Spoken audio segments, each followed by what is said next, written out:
Al tablero con Fray Nelson. Se dice que los profetas son aquellos que pueden ver o adivinar o acertar con respecto al futuro. Y por lo visto hay muchos que se consideran profetas en nuestro tiempo, porque creen que saben cómo va a ser la iglesia en unos años o en unas décadas o en unos siglos. Es decir, ellos creen que conocen la línea de avance y de progreso de la iglesia.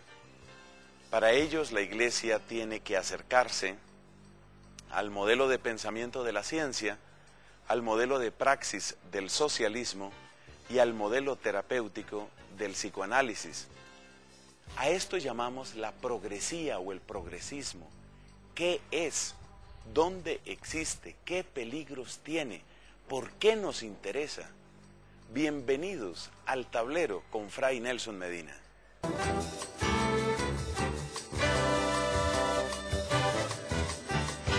Primado de Pedro. Mis amigos, estamos avanzando en nuestra serie de apologética. Es como un aperitivo para que te animes a conocer mejor cómo defender tu fe. Y una cosa que hemos aprendido es que la fe es como la salud, se puede perder de muy distintas formas. Así como el exceso de comida hace daño, la desnutrición hace daño. Así como el exceso de calor puede matar a una persona, el exceso de frío también lo puede hacer.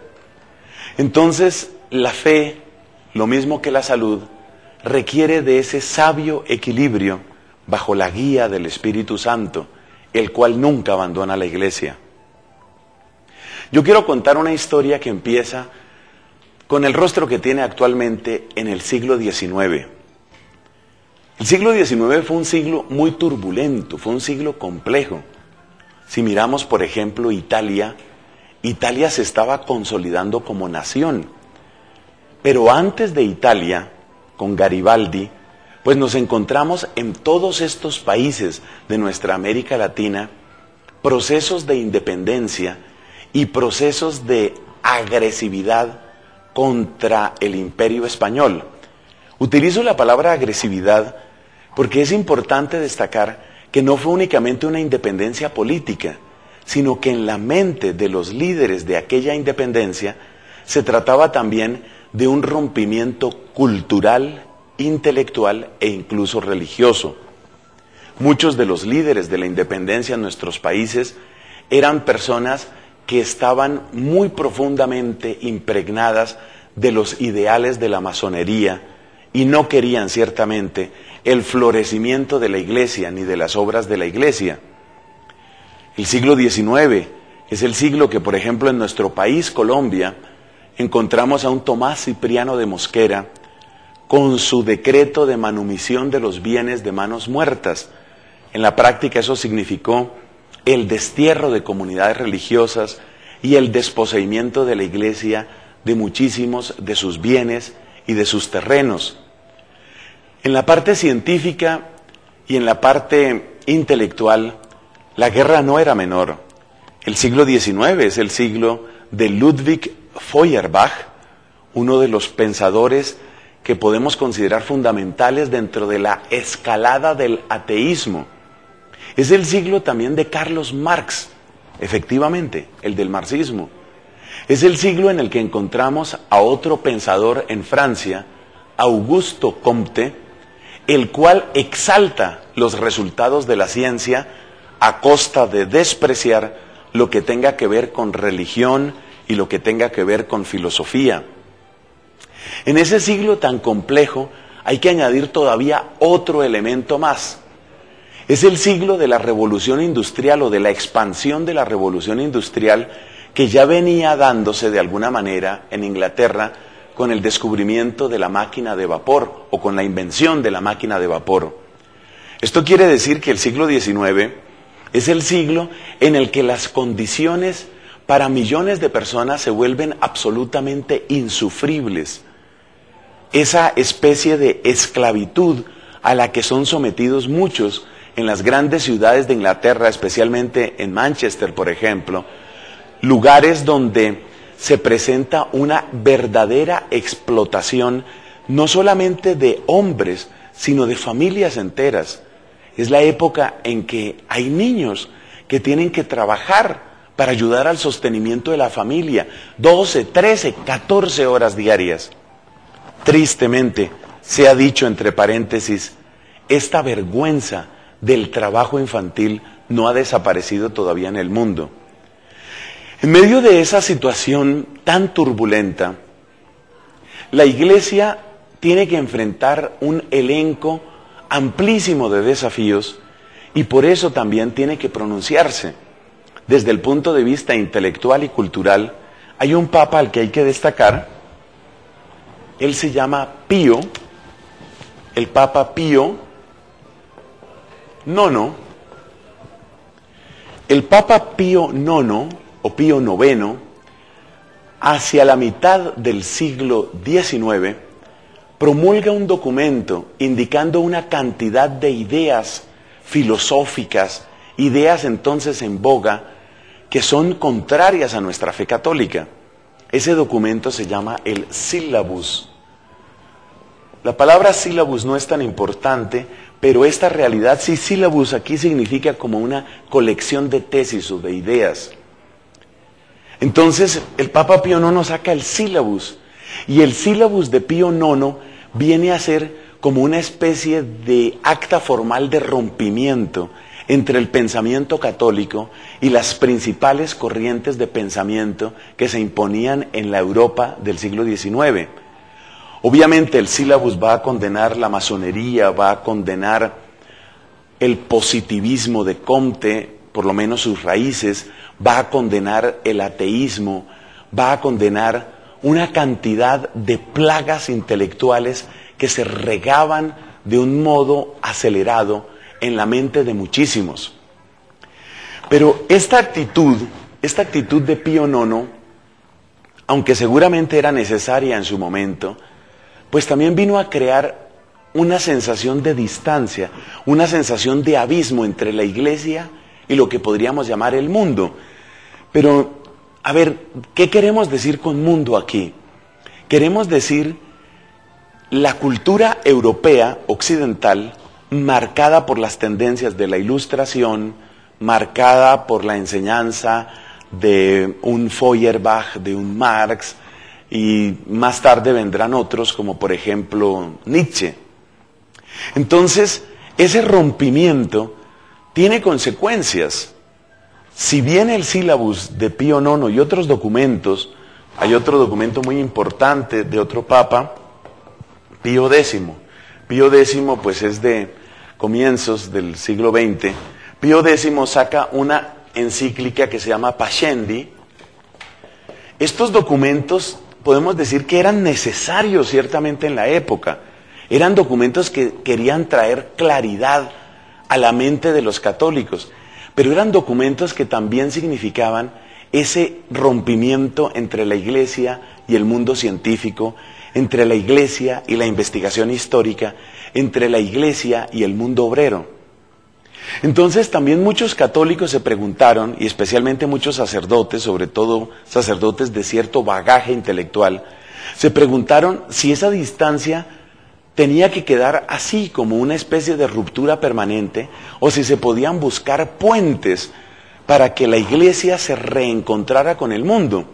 El problema está en que esos puentes hay que saber tenderlos, porque los puentes entre la Iglesia y un mundo ateo, agresivo, comunista, anticlerical, esos puentes no pueden significar simplemente que la Iglesia vende barata su doctrina o vende barata su tradición para ver si así sí se la compran.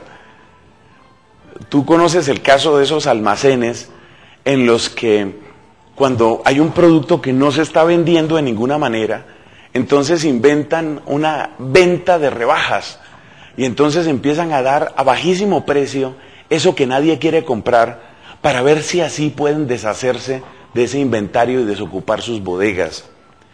Pues lo mismo sucede o querían algunos que sucediera con la iglesia.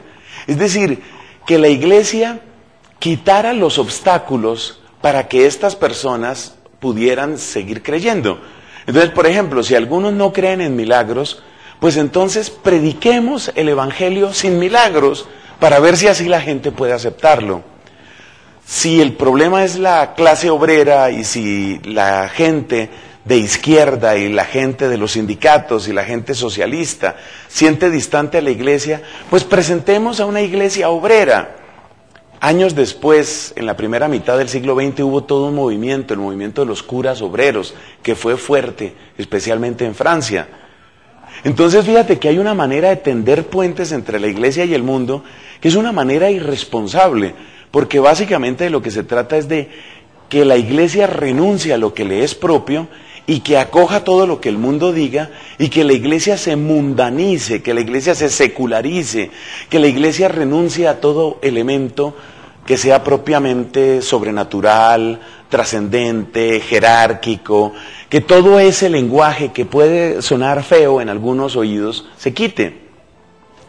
Esa tendencia, la tendencia de reparar o de construir puentes entre la iglesia y el mundo, pero construirlos de manera que la iglesia termina renunciando a su propia fe y por lo tanto traicionando lo que es y por lo tanto siendo infiel al evangelio.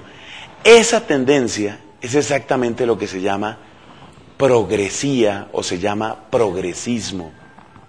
Y hay tres maneras principales de caer en el progresismo. La vez pasada hablábamos del tradicionalismo, que es como quedarse en el pasado. En cambio, los progresistas creen que ellos son la iglesia del futuro y lo creen especialmente de tres modos distintos que yo creo que vale la pena enumerar para que sepamos de qué estamos hablando. Obviamente, una tendencia progresista, la primera que nos llama la atención, la primera que es importante, es la tendencia que trata de reparar la brecha con la ciencia. Entonces, ese va a ser el primer modo. Y a esa tendencia se le llama cientificismo. O sea que el progresismo, vamos a poner aquí PR para acordarnos, se divide en tres. Uno es el cientificismo, y ahí están todos los que niegan los milagros, y ahí están todos los que niegan la resurrección corporal de Cristo, y ahí están todos los que niegan la virginidad de María, y ahí están todos los que niegan la presencia real de Cristo en la Eucaristía, y ahí están todos los que niegan tantas cosas que son propias de la iglesia, pero las niegan a nombre de la ciencia, como diciendo, esta es una presentación moderna, una presentación de la fe para el hombre moderno. Hay otra tendencia progresista que es muy propia de la teología de la liberación o de la mayor parte de las tendencias en la teología de la liberación. Es decir, vamos a construir la iglesia como si no estuviera hecha y como si no fuera obra de Dios. Vamos a construir la iglesia y la vamos a construir desde una base de los pobres concientizados, los pobres sujetos de su propia historia. Y esa expresión, sujeto de su propia historia, no tiene nada que ver con la Biblia. Ese tipo de autonomía no tiene nada que ver con la Biblia. Entonces, este es un modo de progresía, la teología de la liberación, y trata de presentar una iglesia que va a ser supuestamente mucho más amable, mucho más cercana. De estos dos temas hemos hablado en otras oportunidades. Y hay una tercera forma de progresismo que es el progresismo terapéutico. Progresismo terapéutico va en la línea de Sigmund Freud, ateo, enemigo del cristianismo. Sigmund Freud tuvo un discípulo que se llamó Carl Jung. Carl Jung. Y vamos a comentar en unos minutos los peligros de esta manera supuestamente terapéutica de ver la Biblia. Y hay un autor ahí que nos va a preocupar, lo digo con mucha caridad. Ese autor se llama Anselm Green. Y el progresismo terapéutico tiene hoy su principal representante en Anselm Green y en Carl, que es heredero intelectual de Carl Jung. Son como las tres versiones de progresismo que es importante tener en cuenta para permanecer fieles dentro de nuestra Iglesia Católica. Queridos cristovidentes, ustedes son coprotagonistas de este programa Al Tablero. Enviando sus mensajes a esta dirección, la que está en rojo, ustedes pueden darnos sus preguntas, sugerencias, críticas, también las voces de ánimo, también las necesitamos. Al tablero @cristovision.org. Muchos de los temas que tratamos son sugerencias de ustedes, son preguntas que nos han enviado, son propuestas que nos han hecho. Y si quieres recibir evangelización católica todos los días en tu buzón, puedes enviar un mensaje a esta otra dirección, la que está en azul, amigos@fraynelson.com. Recuerda, tienes el derecho de ser coprotagonista de Al Tablero con Fray Nelson Medina.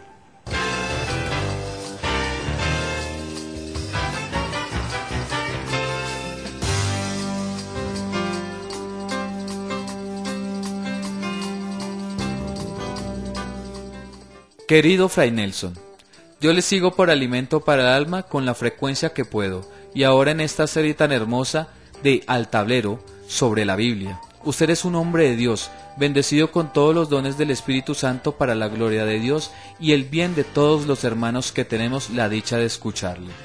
¡Cuánta sabiduría! Siempre ruego a nuestro amado Jesús por usted. Gracias por todo lo que nos transmite del amor de los amores, y como siempre con esa gran oratoria suya. Y al Padre Director de Cristovisión, felicidades. Amén. El Evangelio nos habla muchas veces y de muchas maneras de cómo Cristo viene a sanar al ser humano y a sanarlo de una manera integral. Eso quiere decir nuestro cuerpo, nuestra mente, nuestro espíritu. Incluso más allá del individuo, Cristo viene a sanar las relaciones de pareja, viene a rescatar la dignidad de la mujer, viene a mostrar el valor de toda vida humana, por ejemplo, el valor de los niños. Cristo viene a sanar las relaciones en la sociedad. Se puede decir que Cristo verdaderamente es el médico divino. Con una palabra un poco más moderna, se podría hablar de Cristo como el gran terapeuta. Pero hay un elemento muy importante en la terapia de Cristo, quizás la podríamos llamar cristoterapia. Si nosotros miramos el Evangelio, encontramos que toda la propuesta terapéutica de Cristo pasa por una palabra, que es la palabra conversión. Esa palabra no la podemos dejar perder. La palabra conversión está indicando algo muy específico. Está indicando que reconocemos que nos hemos alejado del plan de Dios.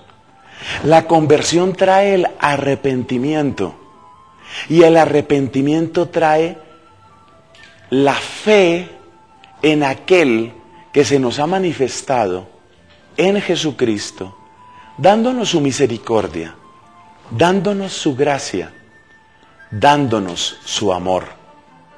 El esquema propio de la Escritura, yo creo que en eso no puede haber duda, es ese: reconocimiento del pecado, dolor por el pecado, arrepentimiento, conversión, apertura en la fe para recibir la gracia y la misericordia que Dios Padre nos ofrece en la persona de su divino Hijo, nuestro Señor Jesucristo. Esa es la terapia, la cristoterapia. Incluye la palabra conversión.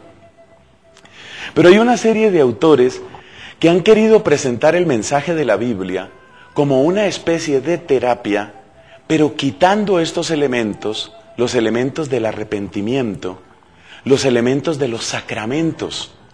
Porque finalmente fíjate que los sacramentos, ¿qué son? Los sacramentos son señales y a la vez instrumentos eficaces para que ese don, ese regalo de amor que Dios nos ha dado en Cristo, llegue a nosotros.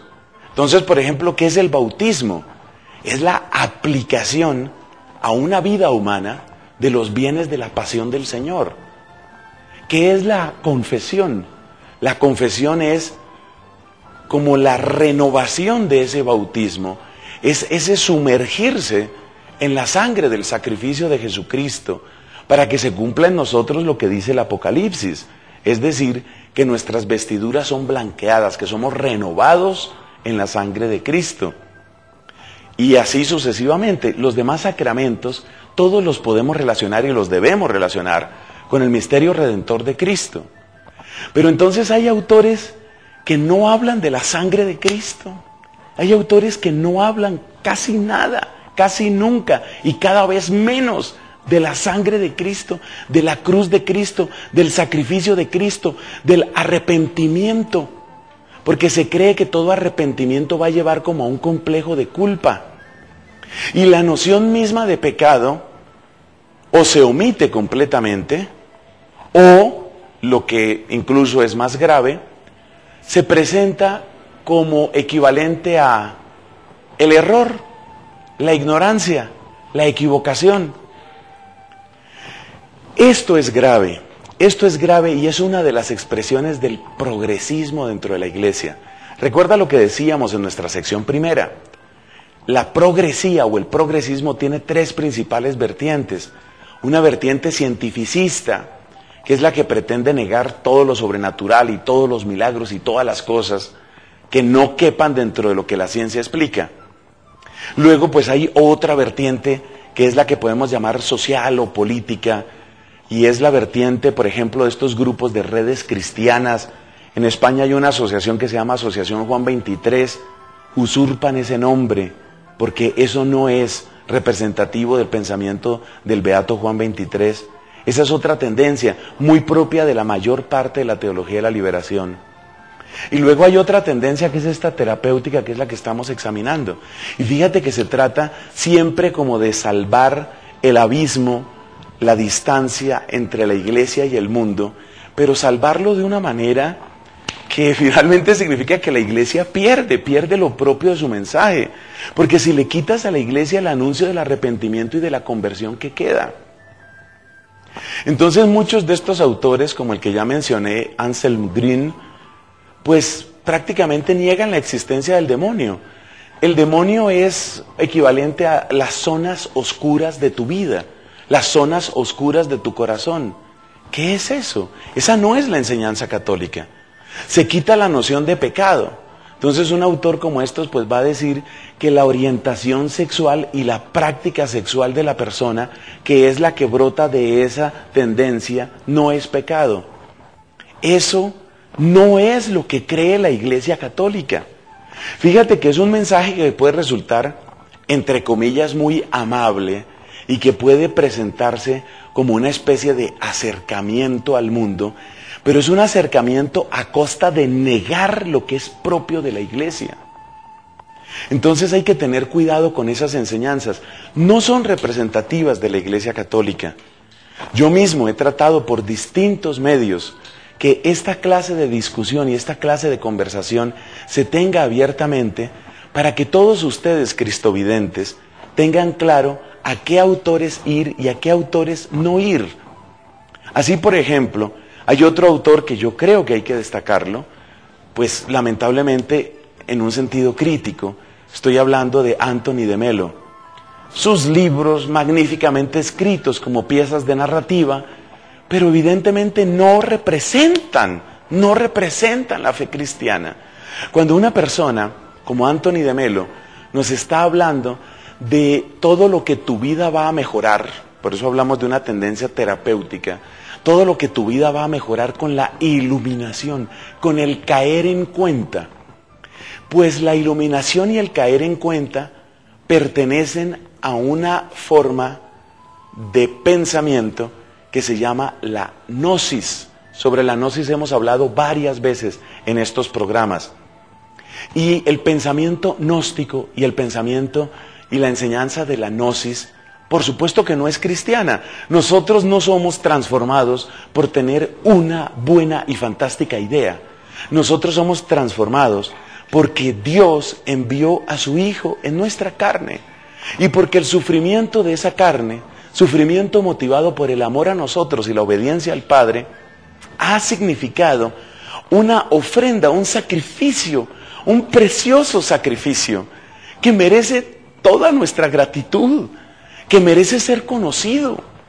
Yo desde aquí, con todo amor, con todo respeto, yo invito a los que son seguidores de este tipo de autores, yo invito, descubran ustedes la sangre del Señor, descubran ustedes las llagas de Cristo, descubran ustedes la fuerza de los sacramentos, y una vez descubierta, no dejen de cantarla, no dejen de contarla, no dejen de proclamarla.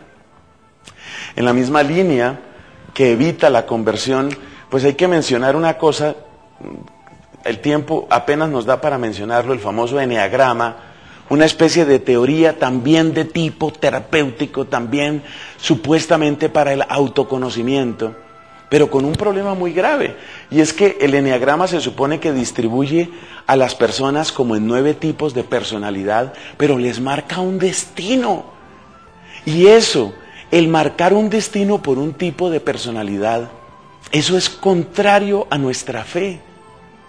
Entonces, es posible que una cierta tipología, es posible que una cierta dosis de conocimiento psicológico, pues todos lo necesitamos. Pero de ahí a decir que mi vida depende de ese número en el que está encasillada mi personalidad y que eso determina con qué personas me voy a tratar mejor o con quién voy a ser más compatible o cuál ha de ser mi vida, es un error muy grave. Yo creo que lo más importante, y que esto nos quede como resumen de este programa sobre la progresía o el progresismo, es esto. Evidentemente, hay una distancia que se da entre lo que llamamos el mundo y la iglesia, pero esa distancia no se puede cubrir de cualquier manera. Nuestro mejor servicio al mundo no es disfrazar el evangelio, no es mutilar el evangelio, no es cambiar el evangelio, cosa que es imposible. Nuestro mejor servicio es ofrecer el evangelio, ofrecerlo con una vida coherente, ofrecerlo con el testimonio de comunidades que saben amarse, mirad cómo se aman, ofrecerlo a través de la proclamación sincera, dentro de la mansedumbre y en buena conciencia, como dice el apóstol San Pedro. Ese es nuestro servicio al mundo.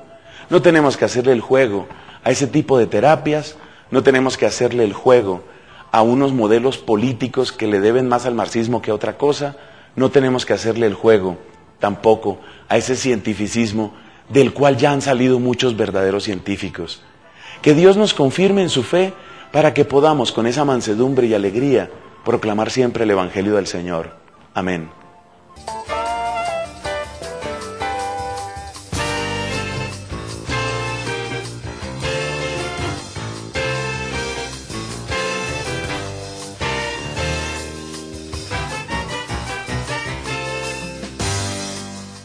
Al tablero con Fray Nelson.